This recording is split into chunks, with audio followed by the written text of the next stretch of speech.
Welcome to Amazing African Spotlight, a platform to tell the stories of Africans who are passionate about Africa and are actively working towards impacting the landscape. These are specifically people who might not be necessarily recognized across the continent, but are doing great work to impact the ecosystem. Are you ready to be inspired by the stories of amazing Africans? Then fasten your seatbelt as we take this exhilarating ride.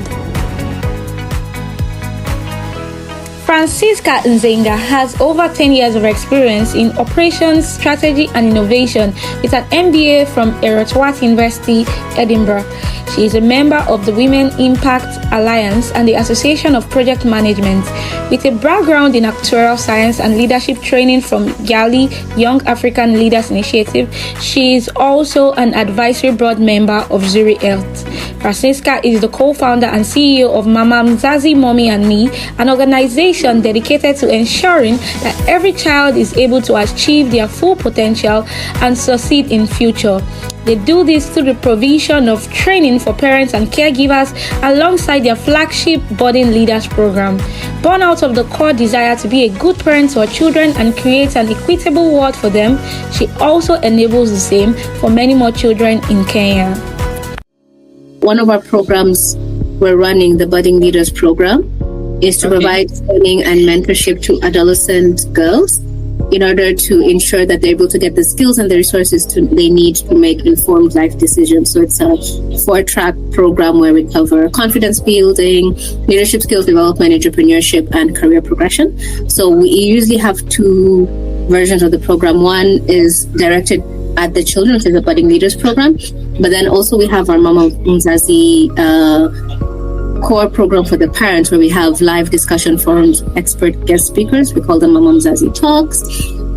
We also do training sessions, and we also have a lot of content for the parents. So the idea here is, while we'll provide the children with the skills, since they don't grow up in a vacuum, then we also provide parents access to information on how to complement what the children are learning. So it's almost like a 2-pronged approach. But that's also some of the work that I'm doing. Yes, I started it myself in 2015 when I just had my daughter. And, you're a new mom, trying to figure things out. You're in the city, your parents are, my mom is up country. And so I really didn't have the community, someone to guide me on what to do, how to raise this child.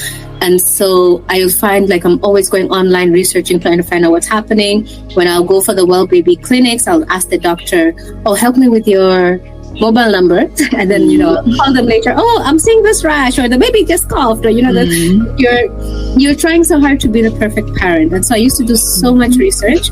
And I realized that I'm probably not the only one who's stuck raising a child for the first time and just trying to figure things out. So it initially started as just a blog, just a place for me to share the information that I was getting as a parent and letting other parents learn from it. Then it grew. We'd have live discussion forums, maybe training sessions in churches or within the community. We started the Mama Mzazi Talks, where we'll bring in expert guest speakers to talk about our work, and to talk to the parents about some of the questions they had, things like mental health in children, pediatric first aid, nutrition, how to put proper nutrition for your kids. And so there's a lot of different content and questions that parents have, because children are holistic, they're whole. There's a lot of different parts that come into it, even simple things like choosing the right school. So I would consolidate all of this content, and with time, more requests came on and the organization grew. And when COVID struck and we weren't able to do a lot of the physical sessions, we realized that we wanted to take a step back and see, okay, where else can we make a difference? Where else is there a potential gap? Because at the end of the day, we're looking at supporting parents. At the end of the day, it's actually the holistic development of the child through either supporting the child directly, like we do with the teens and the adolescents, or providing the parents with the skills and tools and information they need to better care for the much younger ones who can't fend for themselves. And so we realized that a lot of the training was geared towards that younger age. And so we saw a huge gap in the older children, the adolescents. the ones who are just getting into puberty, they don't know what's happening. We saw a huge rise in pregnancy cases. The CS, remember, for health mentioned that last year actually mentioned Kenya was the third highest globally in terms of teenage pregnancy. And we had a lot of cases of kids dropping out of school, girls getting pregnant. And the question was, why? Why is this happening? What makes one girl succumb to peer pressure versus another? And unfortunately, you'll often find sometimes this happens in the informal, in the marginalized communities. And through that, we realized that first of all, it starts from within. It starts from knowing what future you have, right? It starts from knowing what potential or possibilities you have as a person. And if you really believe in your future and your possibilities, you have a high confidence level, it's high likely that you fall prey to some random man telling you to, like trying to convince you to do something that you shouldn't do. And so that informed the way the program was structured. And that's why our first track is confidence building. We want them to understand who they are, believe in themselves and their capabilities, learn how to deal with conflict, how to deal with big emotions, how to cope with the world. And so that's the first step, confidence building, help giving them the skills they need to believe in themselves. And then from there, we then go to leadership. So under a leadership track, we teach them how to stand up for themselves. We teach them how to speak up for themselves, whether it's in school, whether it's in the community. We teach them how to lead teams, how to work with each other. What does it actually mean to be a leader? And a lot of people think that when you talk about leadership, it has to be a 20-something-year-old in an office. As simple as leading a class project, or even guiding your family or your siblings on something, or even helping someone, because there's service leadership as a service as well. And so we give them those skills, and then we also go to our third track, which is entrepreneurship.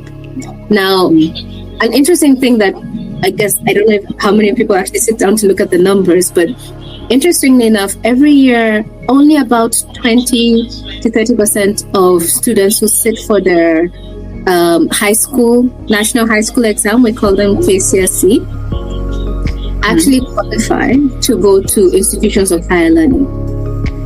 So that means we have a huge percentage who don't qualify to go institutions of higher learning. And assuming only a portion, maybe half of them can afford, it's very practical. And if you think about it, it's almost like when learning, in the US, kids start to work when they're in high school, right? Yes. If you think about it, like the lemonade stands that kids do in their and yet here we sort of frown upon that, and I don't know why. Exactly. It teaches kids how to budget. It teaches them how to plan, how to manage a team, how to manage people. They get these skills when they're young, so that when they become adults, they're not afraid to do it. It doesn't seem like this strange thing. And so we almost do it in a very simple way. They can start as a team, start a very small business. It could be something as simple as maybe making sausages and selling them in school, or making juices and coming to sell, or making popcorns and coming to sell. But the whole thing is teaching them the bare minimum, the basic concepts of running a business, so that when they transition out and they can go to university or college, they can start a small business, save a little bit, and be able to fend for themselves. And then our fourth track, for those who do qualify and do manage to transition to institutions of higher learning, we want to give them exposure of what they can do. We want to let them know that you can take on a science role if you want, or you can go into engineering. And what we call it a training and mentorship program, because we bring in female mentors to talk to the girls.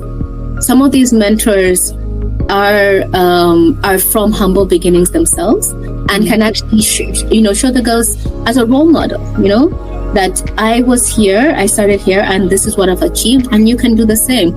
There's a lot of power in seeing another woman who's successful, because it encourages you to be able to get there.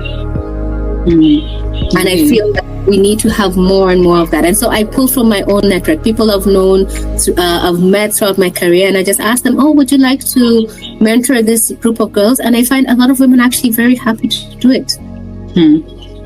So that's, sorry, I can go on and on, but that is like I love it. I love it. Actually, as you were describing, I was just thinking, I wish I had something similar, growing up. And I mean, I could have gone further than where I am right now if you have had, that guidance, somebody to teach you about confidence. In Africa, sometimes we could assume that those things come naturally. We forget that there are external influences, especially for females. There are so many things going on at the same time. You are not old enough to process all of this information coming at you, and you're expected to make decisions. You're expected to make the right choices. And, you're just there, you just grew up, and you have to learn fast as an adult, make a lot of mistakes, more than you should, really. Yes, more than you should. It's just sad, just so sad. But I'm glad that you and your team are actually doing a lot to create a change, because I feel like this is so radical. It's not common, especially in this part of the world, because we usually don't think it's important. So, but with this, and that's why we actually have this platform, right? So Amazing Africans is a platform for sharing the stories of Africans who are creating change for other Africans, right? Who are trying to transform the ecosystem, who are trying to change the narrative. So, and oftentimes, I think there was a conversation on LinkedIn sometime last year that really sparked this idea. The conversation was about how many times people who are really doing great stuff don't even have the time to tell their own stories. Right? They are too busy working, they are too busy doing all of that. And the thing is, over time, over the course of history, we realize that the media rules the nation or the world, right? So whoever can tell the best stories will control the narrative. And that's what we are trying to do. Everybody has a lot of bad news about, Africa, about what's going on wrong. But there's too little news about what we are doing right, and the fact that there are so many people are actually doing stuff every single day, both for profit and non-profit, trying to change the landscape. So we set up this platform. It's non-profit, at least for now. It's very free. The idea is just to tell as many stories as we possibly can with the resources that we have. And as we grow, we do way more than that. So right now, we set up this platform to tell the stories of these kind of Africans who are doing really great stuff. And we started around March. I think we launched our first stories around March, and we launched one story today. So we are 3 stories in. We are 3 stories in, and over 800 subscribers on LinkedIn. We also have subscribers, to LinkedIn, our LinkedIn newsletter, which is the platform through which we share our stories. We also have an Instagram page, where we share even more details like videos, graphics, just to promote the storytelling. And then we also have a Spotify page where we share it in audio form, where people can listen in to this interview. Because right now we are actually recording, in case there are some people who don't want to spend time reading and all that. So the idea is so that every African that we can reach can actually feel inspired and can feel encouraged and hopeful. Once we can control the narrative, we can also control the mindset. And once the mindset is, in the right place, we'll begin to see more and more people rise who would believe that it's actually possible to create change and, massive impact. Okay, so just to backtrack a little bit, because even though we do want to put a spotlight on what you do, we also want to know why you're doing it. We want to know the person behind all of these amazing projects, because truly people get inspired by the real stories or the true stories of other people. Maybe they might not feel too inspired by what they're doing, but they will feel inspired by why they are doing it, right? So can you tell us a bit about yourself? And you already talk extensively about what you do, but just like a brief, okay, this is what I do, or like a bio kind of. All right, so a bit about me. My background is actually in actuarial science. Oh, wow. It must be a geek then. It's a huge leap. So I did start off my career in the insurance sector, and shifted into the nonprofit space shortly after. So grew mostly in the operations space. I was always just fascinated about working, especially in growing in other startups or growing organizations, and helping them just set up the right operational systems and structures that are needed to make everything work. But in every organization I've worked in, I've always been drawn to them because they've always served the communities, whether it's through community health workers or supporting impact-driven startups, or even supporting the childcare sector. I've always worked in organizations that are focused on supporting the community and the marginalized groups. And so that's always been my passion. And being able to work in such organizations and set up their systems, either as an operations director, as a COO, has been, I guess, a gift, an ability to really break down the process and the systems into micro pieces and then just put in everything together. I always see it like a puzzle. And so I've worked in operations in a couple of different sectors. And as I mentioned, once I had my child is when I really realized that the core need for me was, at that time, it was drawn from a need for me to be able to be a good parent and to be able to support my child as much as I can. And then that need is what I translated to supporting others. And then also realizing, because my first one is a daughter, is a girl, and realizing that there's a lot of challenges I faced. And if you walk into a boardroom, you'll find that sometimes the women in those meetings are often quiet, and they might have an answer to something, but they won't be the first ones, especially if it's entry-level roles, they won't be the first ones to raise their hand. But you'll often find the men in the room are the first ones to raise their hand. And so I wanted to change that narrative. I wanted to create a more equitable space and a more equitable world for my own daughter. And that's where the Budding Leaders came about, in terms of creating more support for the generation that is coming up. But then also realizing that even now, because my second born, I have a son as well as a second born, realizing as well that there's need for more exposure. You know, the more I work with foreign organizations, the more I hear about some of the opportunities that are there for other children, I become drawn and passionate of how can we bring those opportunities here for the children in Kenya and most probably across Africa, because I do want this organization to become a Pan-African organization. How do we bring those opportunities closer to home as well? And that's what I was mentioning about, like, the entrepreneurship track. Things as simple as doing a lemonade stand teaches children so much about entrepreneurship, about budgeting, about setting up a micro business. And those skills are very fundamental because it gives them the confidence to travel to other countries and start companies and businesses there. And when you have these innate skills, you know, within you, it gives you the confidence to try and to strive to achieve your goals. And so that is really what I'm looking to achieve. And so it's something I'm very passionate about. And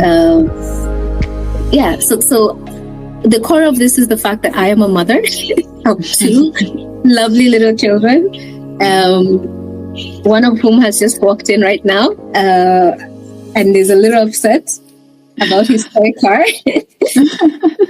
I think the battery has run out.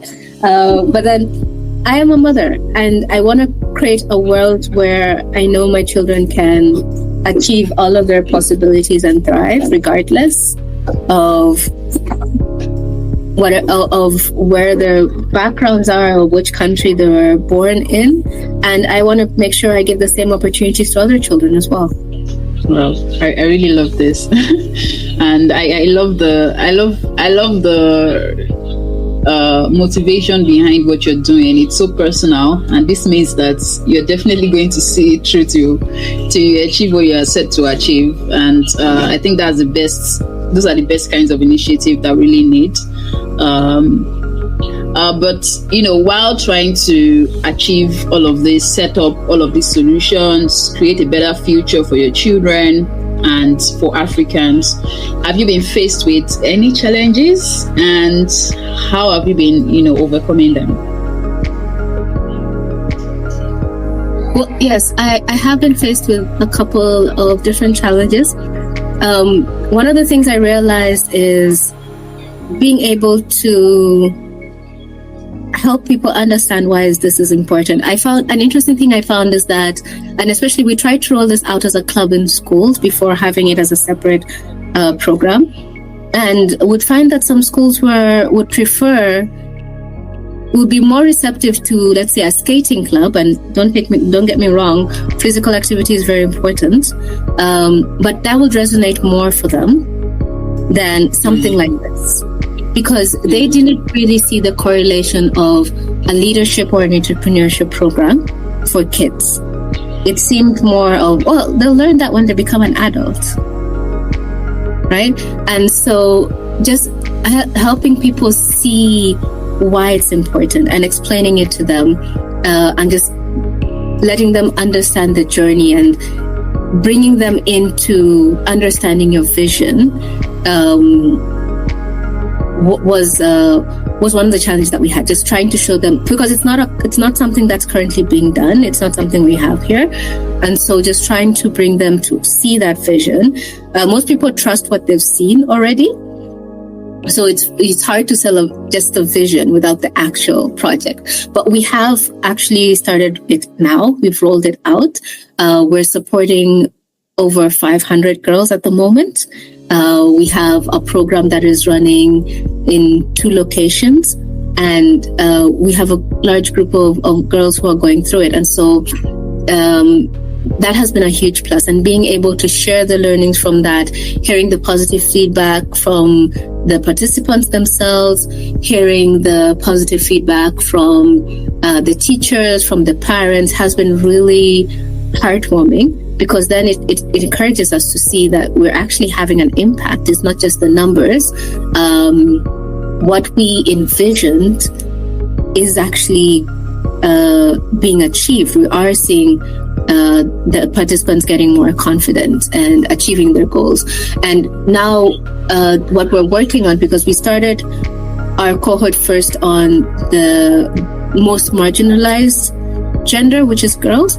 And so we're looking to see, how do we expand this beyond that as well?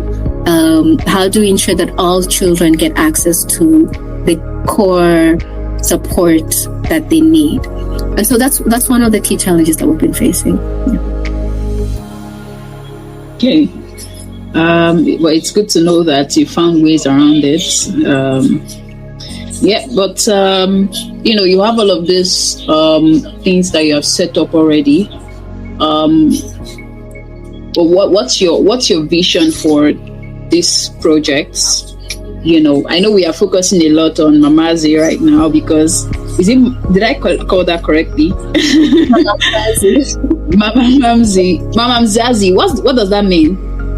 So Mama Mzazi means, so Mama is mom, and then Mzazi is parent. So it's almost like the female, like your mother, basically, or the female parent. And the thinking behind the name, especially when we started mostly with equipping parents with the information they need. And so we looked at it as we are the mama of the Mzazis. We're the parent of the parents, or the mother of the parents, because we were giving them the information and the resources they need to better care for their kids. And so that's how the name was coined. And then now the Budding Leaders program, we look at it as children are our future leaders, right? Mm-hmm. So if you think of a flower as it begins to grow, it starts off as a bud, and then it blossoms. And so for that particular project, when we talk about the budding leaders, we're looking at the children who are part of our program as flowers who are later going to bloom to become exceptional leaders. Okay, interesting. Is that a Kenyan language? Mama Mzazi? Yes. Yes, it's Swahili. Swahili. Okay. Okay, that's nice to know. New knowledge. Okay, so yeah, what's your vision for Mama Mzazi? Maybe a few years from now, where do you see this going? In a few years from now, right now we've seen tremendous impact. We've just rolled out this year, and we're already supporting over 500 girls. And we see ourselves growing beyond Kenya. We're exploring how we can incorporate technology within our platform to help us impact more children, because we know this isn't just a Nairobi problem or a Kenya problem. How can we provide the skills and resources that are needed for children beyond Kenya? And so in the coming years, as we continue to build out our technology platform, as we continue to test out our model, we want to grow beyond just Nairobi. We want to leverage, how can we leverage technology to reach girls in other countries, even as far as Nigeria? How can we create a platform where we can incorporate fun? Because we know a lot more children are on their mobile devices now. And, they're always there either watching videos or playing certain games. So how can we use the platform where the children are to be able to provide them with the skills and the resources they need to make informed life decisions?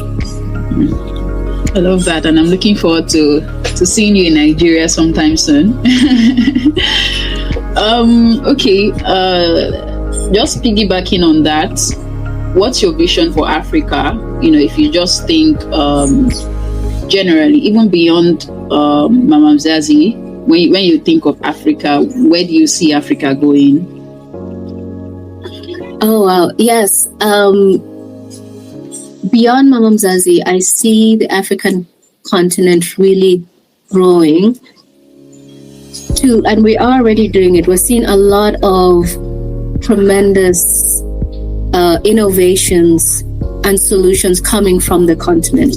And with this program, I believe if we have a lot of more children growing confident, believing in themselves, with entrepreneurship skills, with leadership skills, I see a lot of future leaders and future homegrown organizations run by Africans. A lot more technology led companies emerging from the continent.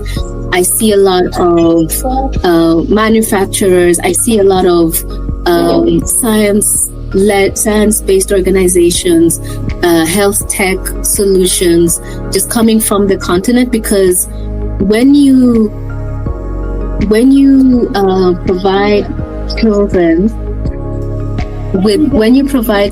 with the innate skills and belief in their capabilities, they grow up to be key leaders who are not afraid to strive for their dreams, to strive for their goals and their ambitions. They grow up to be future leaders who are, willing to take a risk.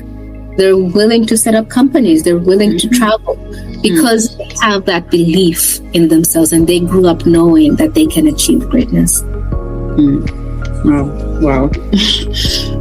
Okay. Even though I wish we could keep going on and on, because I don't know why I enjoy listening to you talk about this. It makes me really excited. But we are already drawing this to a close because of time. But I would like to ask, so far, what collaborations have been most useful to you, in promoting these initiatives? Right. Yes. We have been working very closely with some community-based organizations to help us have a larger impact. So when you work with the CBOs in the communities, those partnerships have really helped us scale faster, and would love to work with a lot more CBOs. And also, we understand we want to reach the children where they are. So working with more schools as well will help us have a larger and faster reach, so that we can provide this program through the channels that already exist, where the children may spend most of their time. They're either spending most of their time in churches or in schools, or within these community-led initiatives. And so we're looking to work together with those systems to reach a large proportion of schools. And also because a lot of our work is a balance, right?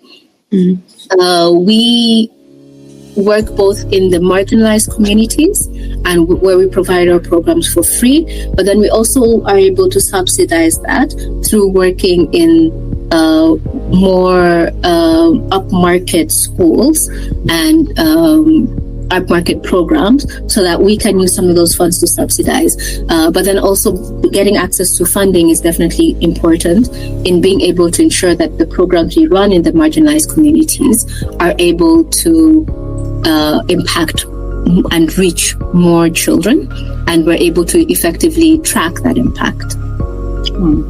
Cool. Okay, I think you already kind of answered my next question, which was about the kind of opportunities that you are open to. But if there's anything else that you want to say about that. We're definitely open to collaborate, for sure. Collaborating with schools, collaborating with community-based organizations that are targeting adolescents, and definitely opportunities, additional funding to help us increase our reach. And also as we scale up our technology platform, my co-founder, our CTO, is working on building both the WhatsApp chatbot and the mentorship portal. And so any partners who perhaps have already built that model, looking to share learnings or even to engage in that area, is definitely something that we're also open to. On your email, I saw that you've been recognized as top 16 digital healthcare innovators in Africa.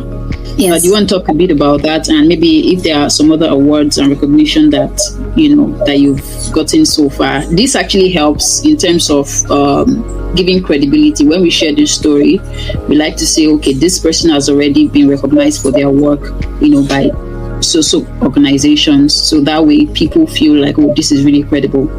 So, you want to talk a bit about that? Yes, absolutely. So this was by the Dr. Hempel Digital Health Network.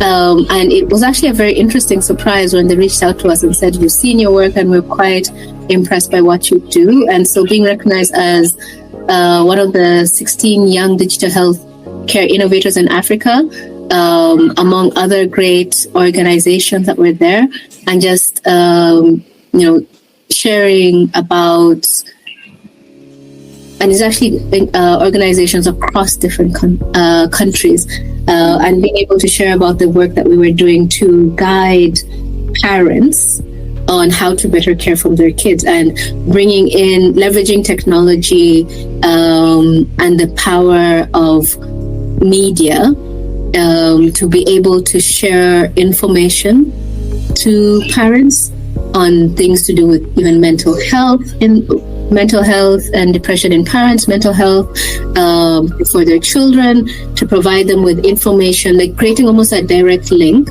between the healthcare providers and the childcare space and the parents themselves who really needed this information, and giving them an opportunity to ask questions and to learn from each other. And so that's where this award came about, which we're very excited and humble for. And we do look forward to winning more awards as we grow and expand the work that we're doing as an organization. I fingers crossed on that. I really hope you get even more, because this is this is really what talking about and being recognized for. You're doing really amazing work, and it's kind of at the grassroots level, especially because you are targeting children. Wow, it's so important for Africa's future, and I'm excited about it. And I know several people will be too by the time they read and listen to your story. Thank you so much for taking the time. I know that you're busy. If not with work, at least with the kids. And of course it's good. So thank you so much. We appreciate your time. Thank you for listening to this episode of Amazing African Spotlight. We hope you were inspired by the story of our amazing African. Do well to stay in touch with us for more episodes like this by subscribing to our newsletter on LinkedIn, here on Spotify, and following our Instagram handle at Amazing African Spotlight. You can find the links in our bio. Until next time, bye.